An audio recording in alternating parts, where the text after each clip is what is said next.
قرآن کریم کے مثلاً 3 حقوق ہیں بنیادی طور پر. ایک ہے تلاوت محض، بتاتے خود مقصود ہے کہ کوئی بندہ روزانہ تلاوت سے خالی نہ رہے، ہر روز کوئی نہ کوئی تلاوت قرآن کریم کی ہو.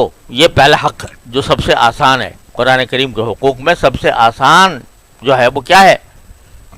تلاوت روزانہ.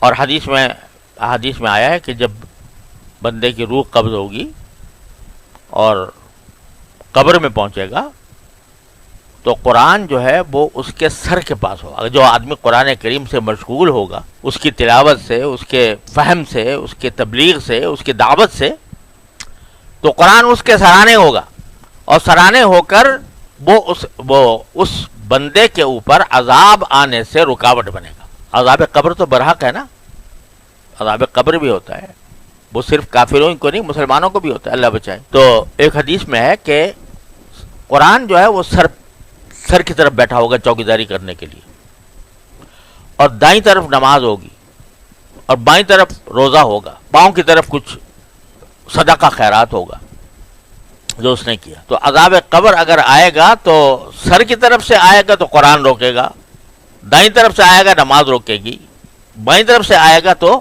روزہ روکے گا، اور پاؤں کی طرف سے آئے گا تو صدقہ خیرات روکے گا. تو عذاب قبر سے روکنے والی چیزیں ہیں یہ. تو قرآن جو ہے وہ ایسی چیز ہے، اگر بندہ روزانہ تلاوت کرتا ہے، روزانہ قرآن کریم سے اپنا رابطہ رکھتا ہے، تو پھر قرآن اس کے ساتھی ہو جاتا ہے، اور قرآن جو ہے وہ اس کو عذاب قبر سے روکتا ہے، محفوظ کرتا ہے. تو اس لیے پہلا حق یہ ہے کہ تلاوت، کوئی دن تلاوت سے خالی نہ ہو. اور ساتھ ہی اس کے برعکس وعید بڑی سخت ہے کہ اگر کوئی شخص قرآن کا علم اس نے حاصل کیا، حافظ ہو گیا، مثلا حفظ بڑی زبردست دولت ہے، وہ حاصل کر لی، لیکن سویا پڑا رہا، قرآن حفظ ضرور کر لیا لیکن پڑھنے کی نوبت نہیں آتی. جب اٹھنے کا وقت ہے قرآن کریم پڑھنے کے لیے، ان قرآن الفجر کان مشہودا، اس کو سو رہا ہے پڑا ہوا. تو حدیث میں ہے کہ اللہ بچائے، اللہ تعالیٰ ہر مسلمان کی حفاظت فرمائے، قبر میں اس کا سر پتھروں سے کچلا جائے گا. تو اس لیے پہلا حق تو ہے تلاوت.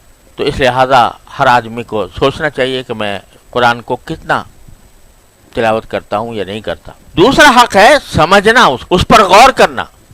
افلا یتدبرون القرآن ام علی قلوب اقفالها، کیا یہ قرآن میں تدبر سے کام نہیں لیتے، غور نہیں کرتے، یا دلوں پر تالے پڑے ہوئے ہیں؟ تو اب ذرا سوچیں کہ اللہ جل جلالہ نے کتاب ہدایت ہمارے لیے بھیجی، اتنی بڑی نعمت، اور اس امت کو اس امتیاز سے سرفراز فرمایا کہ یہ کتاب کبھی اس کو لا یأتیہ الباطل من بین یدیہ ولا من خلفہ تنزیل من حکیم حمید، نہ باطل آ نہیں سکتا اس کے ساتھ، اس میں کوئی گڑبڑ نہیں کر سکتا، اس میں کوئی تحریف نہیں کر سکتا.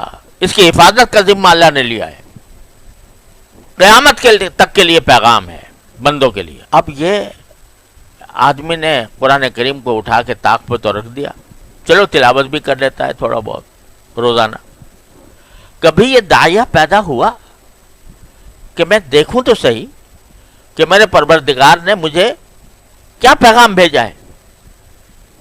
کبھی یہ داعیہ دل میں پیدا ہوا، اس کو سوچنے سمجھنے کی ترغیب دل میں آئی کہ میں سوچ کے سمجھ کے دیکھوں تو صحیح کہ میرے پروردگار نے کیا کچھ ارشاد فرمایا ہے قرآن کریم میں. سمجھنے کی طرف توجہ ہی نہیں.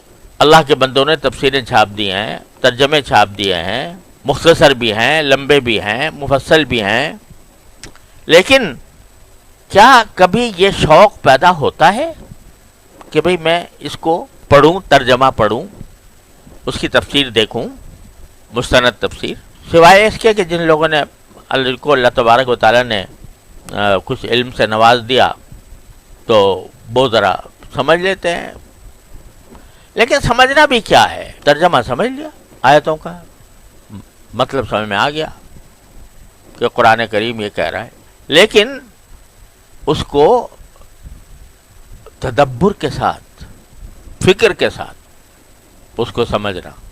افلا یتدبرون القرآن ام علی قلوب اقفالها. تدبر کیا مطلب؟ قرآن کریم نے جگہ جگہ جگہ جگہ اپنی آیات قدرت کا ذکر فرمایا ہے. ہم پڑھ کے گزر گئے، ترجمہ بھی سمجھ گئے. اللہ تعالیٰ فرماتا ہے میں نے آسمان پیدا کیے، میں نے زمین پیدا کی، میں نے آسمان سے بارش برسائی، بارش سے میں نے جو ہے نباتات اگائیں، اس میں تمہارے لیے رزق ہے، تمہارے چوپایوں کے لیے رزق ہے تمہارے لیے. بس پڑھ کے گزر گئے. لیکن یہ پڑھ کر گزر جانا اللہ بچائے غور کیے بغیر اور اس کو اپنے دل میں بسائے بغیر، اللہ بچائے کہیں یہ اندھا بہرے ہو کر گرنے کے اندر شامل نہ ہو.